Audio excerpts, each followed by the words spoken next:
Hello, everyone, and welcome back for another session here at the Georgia Department of Education's Community for Music Technology about assessment. Dun, dun, dun. Everyone's favorite topic, right? Maybe, maybe not. But we're going to dive more today into formative and summative assessment. I know this is an area that more of us are probably using more frequently than other areas in general. So I really hope that this will spark discussion and that we can share our best ideas for formative and summative assessment with each other and be able to take this information and communicate it more clearly to administrators that might be doing our evaluations and those stakeholders in the student's education that really need to know what it is we're doing and be able to show our effectiveness as teachers. So I just wanted to look at a few things as a reminder of what we talked about earlier in the month of April. What is the big idea for assessment here? What's the goal? What are we talking about? Stakeholders in the student's education need some way to prove that the student is learning. Again, we talked about proof that student is learning is a very fickle term to apply here. How do you prove that the student is learning if they're a horrible test taker and get crazy anxiety and all of those things? Well, we need to find ways that aren't tests to be able to show that the student is learning. So different things there. Who are the stakeholders in the student's education? Their parents are probably the biggest stakeholder in the student's education. They want to know constantly how their student is doing and if they're progressing in your class appropriately. The principal wants to know this, or an assistant principal. The school system wants to prove this in order to be able to issue a diploma.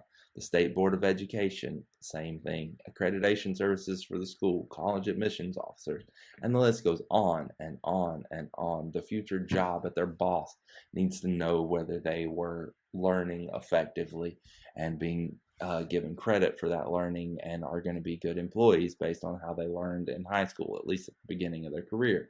So we have to have a way to show, like, what is that? But the most important person in all of this, and you can't forget this, is you. You, the student's teacher, is the most important person that can benefit from assessing the student. And you are always the most important stakeholder, other than the student themselves, in the student's learning process. So you need to understand where that student's at and how that student is progressing. So don't forget that. I would like to go over some resources with you that the Georgia Department of Education has provided. Both of these documents, the Standards of Excellence, which are our Georgia Standards for Music Technology, as well as these instructional resources, which were, I believe, created by Mr. Heath Jones, who's also a part of this group if you want to reach out to him.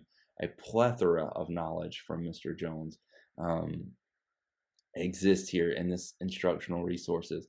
A lot of formative and summative assessments are available here, and I'm going to show you a quick video on how to access those if you don't know how to access them. They're part of our community here, and just give you a quick tour of how to access those so that you can look through them and find these incredible resources. Hello, everyone. I just wanted to take a moment to share with you some of the resources that are available to you in the Georgia DOE community for music technology. There's a lot of stuff that's been created and is provided here on the community page. Let me show you how to access that in case you haven't been on here quite as much. So if you come on the left, this is your main login screen, first of all, when you first get here. And if you come over here to the left and click on these three heads, you'll see your groups. These are all the groups, and then you can click over to the groups that you are a part of. Then you'll click into the music technology group, which brings you to this website. This is really cool. This is where, of course, all of our discussions have been going. When you click across, you can see the membership on that first page if you're interested in consulting with some more music technology teachers around the state. Here are the discussions that we've been having each week, messages, photos, but most importantly for this discussion, the documents. The documents that are provided are, one, the standards of excellence. The Georgia Standards of Excellence are here as your standards for what you are to be teaching in music technology class. And then below that are the music technology instructional resources. So this is a PDF document for you to use. Once you click that button, you can hit download and then open the document. And this document was very carefully crafted by, I think, Mr. Heath Jones, and is full of links to different curriculum products, like the curriculum map for where you might want to be headed with your classes, and outlining a framework for your classes. So you can get in and see exactly a timeline, key concepts, all of that kind of stuff to break down these classes. It's units in detail, individual lessons on units. As well as, for our purposes, there are assessments and assessment strategies linked in here, both formative and summative, which is what we're going to talk about further on in this discussion. So I hope you'll get in here and really check out these resources. A lot of work has been put into providing teachers with dense documents that can really help improve their teaching. So take some time, check that out. I hope you will find it very helpful. Okay, using those incredible resources that we just discussed, here is a personal opinion alert, and I've said this a lot throughout the community's discussions that we've been having, but assess the student's ability to execute a process, not so much about the quality of their music. The quality or radio readiness of their music will improve over time as they are with you in class. That is your job as their teachers, to help them develop that quality. That's one of the best things you can do to help develop a relationship with them, is help them to improve the quality, make the right instrument choices, use equalizers, compressors, and all that kind of stuff effectively. But the process of music creation and the compositional skills that they need, that's the part that you really want to make sure you outline some clear parameters for to do the execution of assessment. Now, of course, help them improve their quality, cultivate the quality, but assess the skills, hard skills that they need to be able to use and produce. So as a review, again, there are three main types of assessment. First one of those is diagnostic, and we touched on this one a lot in the last session that we did. And it's a form of pre-assessment where teachers can evaluate a student's strength, weakness, knowledge, and skill before any instruction happens. That's the key there, before they receive their instruction. You could then give an identical assessment after they've received instruction and compare the two to see if the learning objectives have been reached. But the diagnostic assessment itself is generally a pre-assessment tool. So it's something that you want to use before you give any instruction. Now, for formative assessment, we're talking about a wide variety of methods that teachers use to conduct in-person evaluations, or in process evaluations. This very much be done in person, could also be done in a digital setting as well, but this is an in-process evaluation of a student's comprehension, learning needs, and academic process. This is the road that gets you there.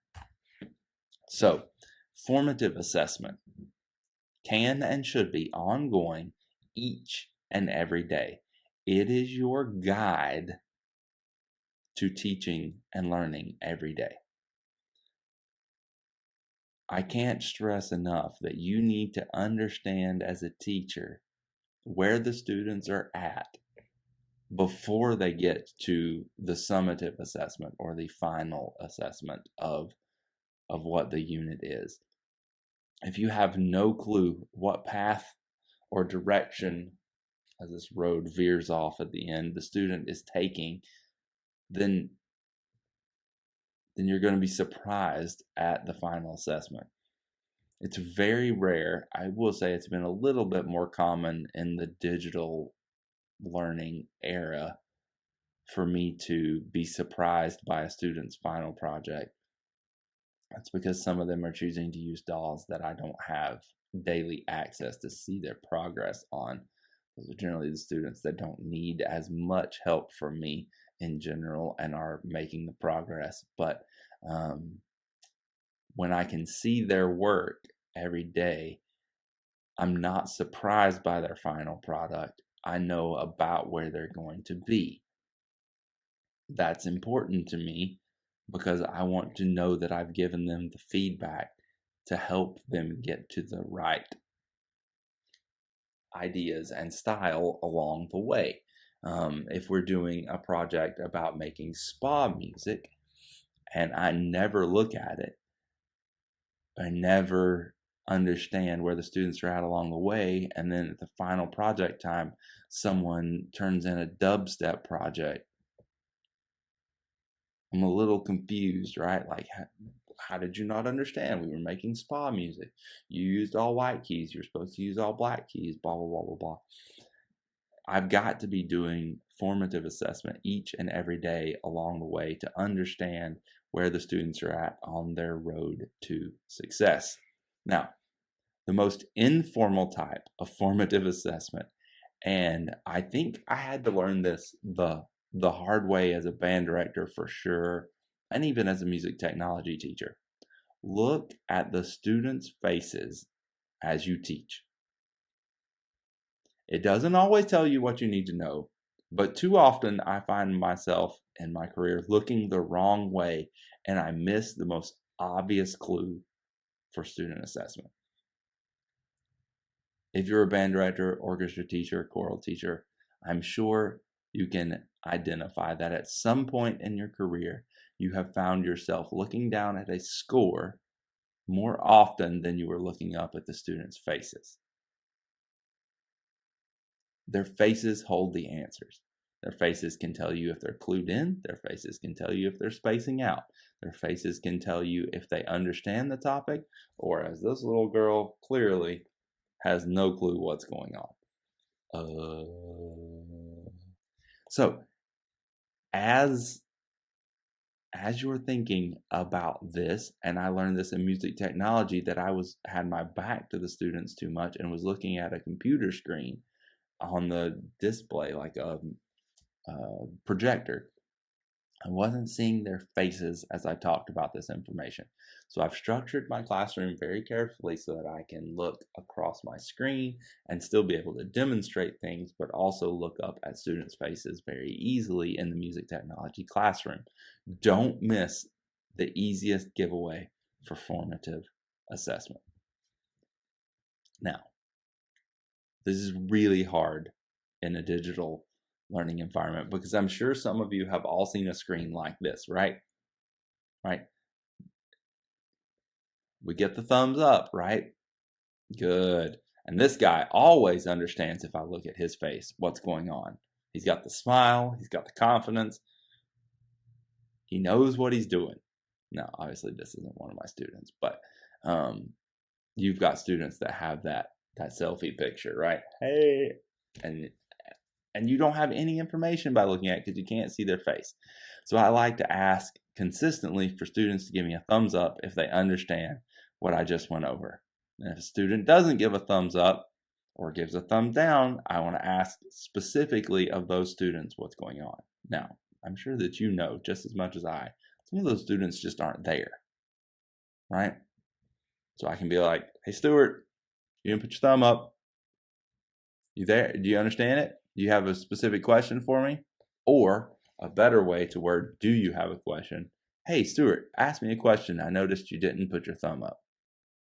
It's not an option then of whether they ask a question or not. You're insisting that they ask you a question, which can also be another tip I would give you for eliciting responses from students. Don't ask if they have questions. Ask them to ask you a question. Cool tip I learned a few years ago from someone and has actually made a pretty big difference in the amount of questions I get from students, which is really where it's at. I always tell them I love questions. I love questions. Questions are what make my day not repetitive and boring. So please ask me questions. That's just a little tip of what I would do in a digital learning environment. So what are some quick status check ideas that you can use for formative style assessment? Well, you could do an uncrated quiz. It could be a pop quiz just to see, hey guys, this isn't a grade. Feel free, tell them it's not a grade, but that you want them to try. You could do a graded quiz. You could do a quick voting poll. This has become really popular for me in Zoom. Hey guys, blah, blah, blah, here's a question. Shoot me the answer. And just real quick, you can see, did they get it? Did they not get it? A comparative assignment, we're going to go over that in just a minute. A 1-minute paper. This is an interesting one. And relatively easy if you're using something like Google Classroom or something like that. You set a timer for 1 minute and have them spill their guts about a specific topic. And you could do a few of these together if you wanted to make it a little more efficient, maybe. Ask a question, give them exactly 60 seconds to write everything they know about that topic. If they can come up with, I think that ... nothing else, you know they missed it. If they can spill 4 or 5 strong sentences, then you know they probably got to get a good understanding of what you're talking about. An exit ticket, so you ask a question, have them write down their answer on a piece of paper and turn it into you as they walk out the door. Do make sure they put their name on these exit tickets. Just telling you, rookie mistake for me using exit tickets a couple times. Forgot to have the name. Yeah, I have a general idea of whether the class understood the topic that I was asking, but I didn't know who I needed to help. So just remember, have the names on the exit tickets. Thumbs up, thumbs middle, thumbs down. I use this one pretty often in class, even in a digital learning environment. You go through a topic, like, man, just nailed it, right? Oh, yeah, I taught that so well. Okay, guys, here's a question. If you got it, give me a thumbs up, thumbs middle, thumbs down. You ask the question, and then you get nothing but thumbs middles and thumbs downs. And then you're like, no, I thought I did so good on that. So then you have to go back and rethink and reteach and reevaluate how you go about sharing that information. But I will say thumbs up, thumbs middle, thumbs down is a really good technique for getting some quick formative assessment of whether the students are feeling good about what you just taught them or not. And make sure that if you're using types of assessment like that, where students are going to give broad feedback and their peers are going to have the ability to see their personal feedback, make sure your environment in your classroom is positive and comfortable enough that students feel like they can be truthful. Thumbs up, thumbs down assessments don't work if kids don't feel like they can be truthful in front of you and not be chastised. So make sure that the environment in your classroom is strong enough that people feel comfortable saying, hey, I don't get this. So just a word to the wise there. Doodle maps. This is kind of what this idea is in this picture. Just because students aren't writing it in sentences doesn't mean that they don't get it. So sometimes you could have a program like Whiteboard-Fi or Google Slides or any of those programs where they can draw, or they could literally just use a piece of paper and use their doodle map as an exit ticket or something like that. Have them draw pictures, take notes in pictures. Lots of kids are visual learners. They can draw pictures and understand exactly what they need to be able to do by drawing pictures, and you can try to interpret that as a teacher, and you'll generally have a pretty good idea about where they're at. As far as the comparative assignments, this is one I like to do a lot, and it tells me a lot about where students are at.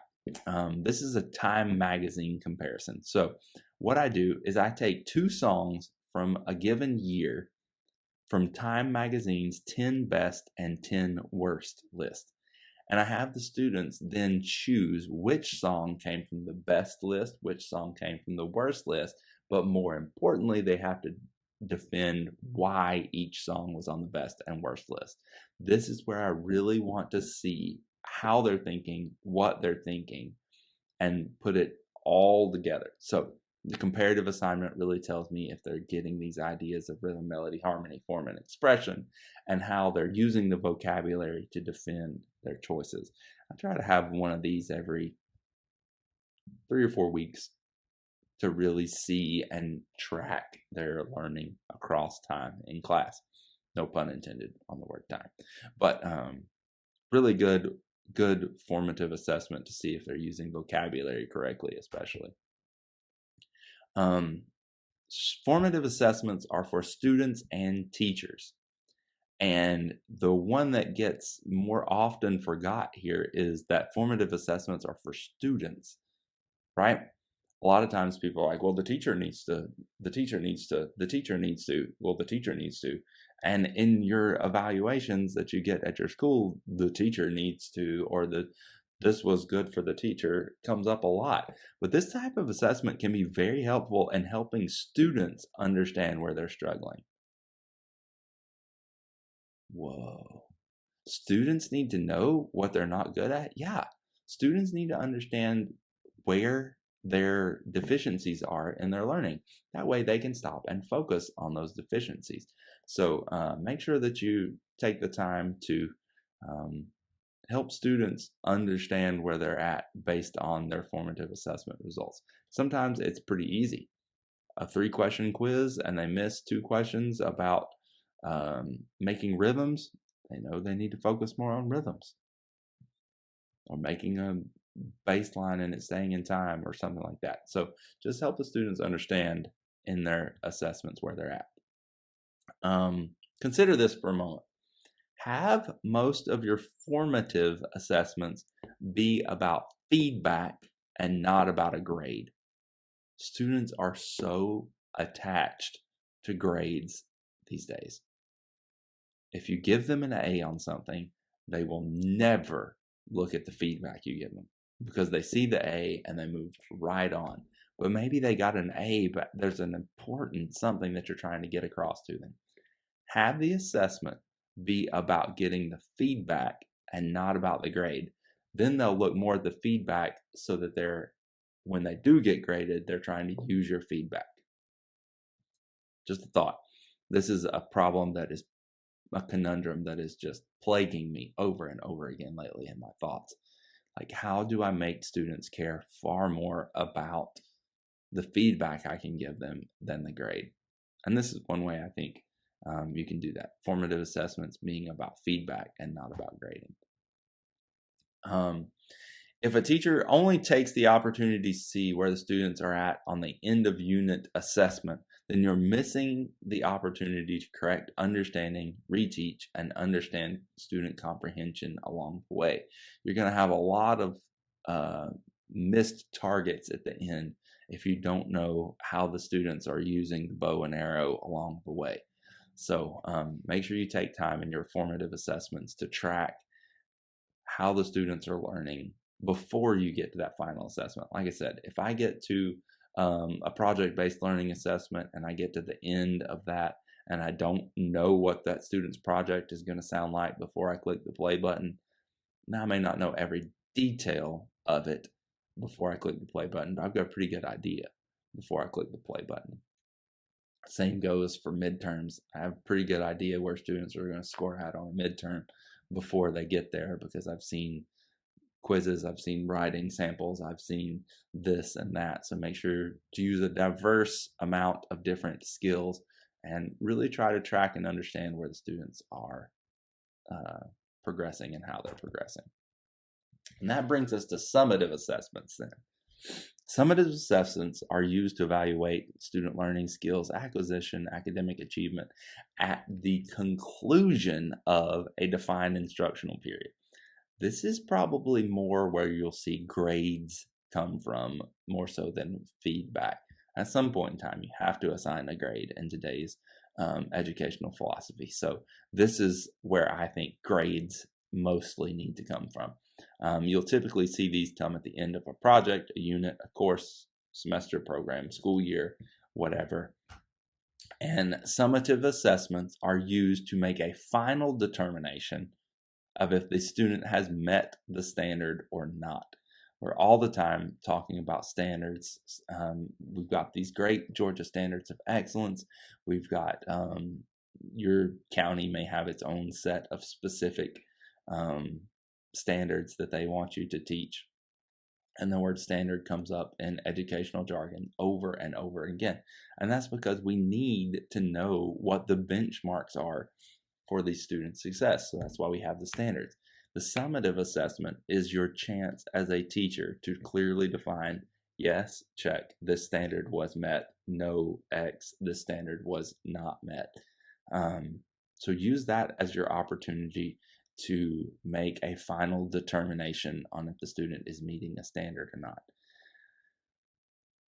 Do consider having multiple diverse ways to understand if a student is meeting a standard or not. Sometimes they might not be able to demonstrate that in one way, but they can demonstrate that in another. In a written quiz or test, they might be able to explain to you why a particular topic is important and how to go about it, but yet they can't execute it in a DAW and create music with it. Something to consider. Like I just said, summative assessments should be where the majority of the student's grade comes from. So when you really think about your grade book, try to have more of the things in your grade book be about summative assessments than formative assessments. Help formative assessments be the guide so that summative assessments can be on target and have the students clear understanding of whether they've met the standard or not. So what are some types of summative grades that you could consider? Well, a quiz. A quiz could be a summative grade of whether they understand the week's topic that you've been working on. A unit test, a midterm or a final exam. You could have a formal essay where the students have to do music analysis through an essay where they have to answer several questions that lead you to understand whether they understood the unit that you've just taught. A music project. This is probably the most common for us music technology people, I would think, is can they take the information that you've given them and use that skill in a way that helps them compose music, much like what you see on the screen. They could do a presentation, like a PowerPoint presentation or something of that nature. They could generate a portfolio over time. This is an extremely effective one for a music technology class. As they do different projects along the way, they need to keep them and build a portfolio. Essentially, you could have them basically have an album that really shows from track 1 to track 12 the progress that they've made and the improvement that they've made along the way. So having a portfolio would be a really effective way for music technologies to show a summative grade. Or there could be some kind of standardized test that is a summative grade. I know there's not really very many standardized tests for music technology, thank goodness. But your county may offer some kind of standardized test, and that to give you the information you need from time to time. It's important with summative assessments to design them in a way that provides clear feedback to the student and some kind of data for the teacher to review. An essay can be a harder way to generate data if you don't use something like a rubric or something like that. A music project can be something that is harder to get data from unless you use a rubric or some kind of data generating device. So make sure that you're designing them in such a way, and in that design, you might want to work backwards. Consider the standards that you really want to address on a specific unit of study. Clearly identify that standard and exactly what it would mean to you to see exemplary work and success in that standard. Think about then what that would look like on assessment. Design the assessment piece and then work backwards to teaching your unit, right? Identify the standard. How could a student show exemplary work on this standard? That's going to be the assessment. Now, how can I teach to get to that point? So work backwards on that. Think assessment first and then build the lesson into that. Rubrics are extremely good way. Again, this is a rubric that I showed you a few weeks ago. This is my starting place for a good project rubric for in class. They are linked here to the Georgia Standards of Excellence so that you can see exactly how these break down by different standards. Why would I use a rubric? Well, it kind of keeps grading on a more fair basis. I'm not just randomly picking in and choosing numbers. It keeps grading more consistent. It provides targeted feedback to the students. And it provides targeted feedback for me to review as a teacher. The comments column is extremely important for me understanding exactly where students were on this. Provide clear data for the teacher. If you've got these categories, then you can go in and kind of look at what your average was for each category, especially in the melody, harmony, rhythm, style, content, and other factors. You can go in and be like, what's the average on this category for my class? And then you can see like, oh, students are really struggling with melody, so the next time I need to focus on melody. Now, summative assessments, you should use a protocol for grading or a system that will automatically generate useful data for you. I know a handwritten test is a great thing, and I'm not saying that you should never give a handwritten test, but if you can give a multiple choice style test in something like Google Classroom or your learning management system that your county prefers, then it's going to probably generate specific data for you to help you understand where student learning is headed at the moment. So I would highly recommend that if you can, use your technology to help generate your data for you quickly. That way you have something to look at and be intent with your assessment of student learning in the end. Using data, what are some common things to consider? Well, some common metrics that teachers like to look at, and you can find more information on this than would be far more effective than me giving you a math lesson right now. But things that I like to look at would be the average, the mean, the median, and the mode. Each of those things give you a very specific understanding of how student data is spread. Then you want to look at things like the standard deviation and the z-score to understand how, again, student distribution of scores. And most spreadsheet programs can actually generate all this data for you, which is really good.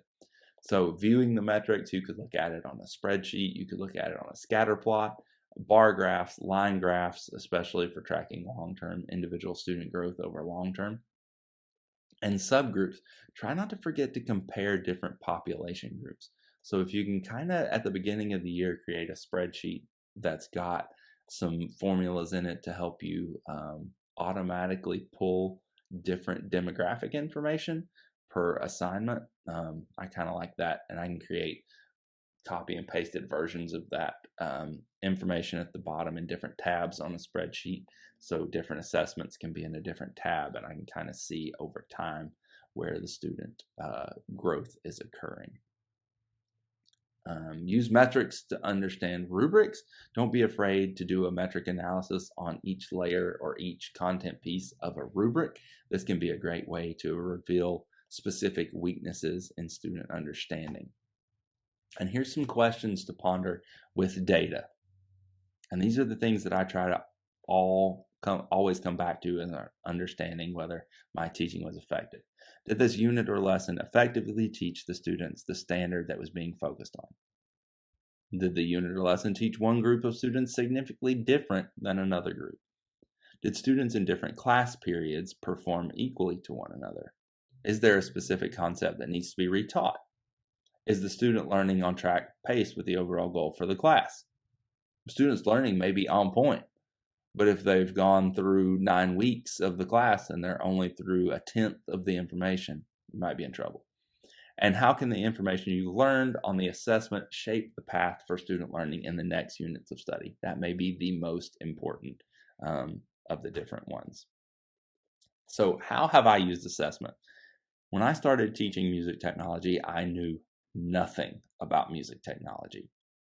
I didn't have a strong curriculum guide that I really was following. All of it was kind of figure it out. So for me, assessment and the analysis of my assessment has been what it has taken for me to get to the point where I think I have a really good beginning music technology progression. As I would give assignments over the 3-year journey that it took me to make what I think is a strong beginning music tech path for my school, if I would give an assignment and that assignment didn't seem to work in teaching that concept, then I had to retool what that assignment was or just get rid of it altogether so that I came up with an assignment that was more effective for getting me. Now I have a collection of assignments. I don't use all of them, but I can use the student data to be like, oh, this assignment is going to be more effective for this group than this assignment. And I can actually tailor the help there. But it's taken consistent assessment to be able to lead me to that point. So take assessments, use assessments, even if it seems borderline insulting to your ability as a teacher because you clearly taught that. If that unit or assessment path didn't work, then consider a different one and don't take it personally. Just take it as what your students need to be successful. It's okay to switch things up along the way, for sure. I hope you have found all this helpful in understanding formative, summative, and diagnostic assessments. I've really enjoyed being able to spend this time with you, but I really want to know what are the ideas that you have that work well in your classroom for assessments? Do you have a formative assessment strategy that really helps give you the information you need on students? Do you have a summative assessment strategy that we didn't mention that works well for you? If you have any questions or want to talk about these topics further, I'd be happy to answer questions and talk with you through the discussions page or via email. Go check it out at the Georgia Department of Education community page for music technology, and make sure you follow all the GADOE spots on social media. Really have enjoyed our time together talking about assessment. Look forward to learning and working with you all more. Have a great week.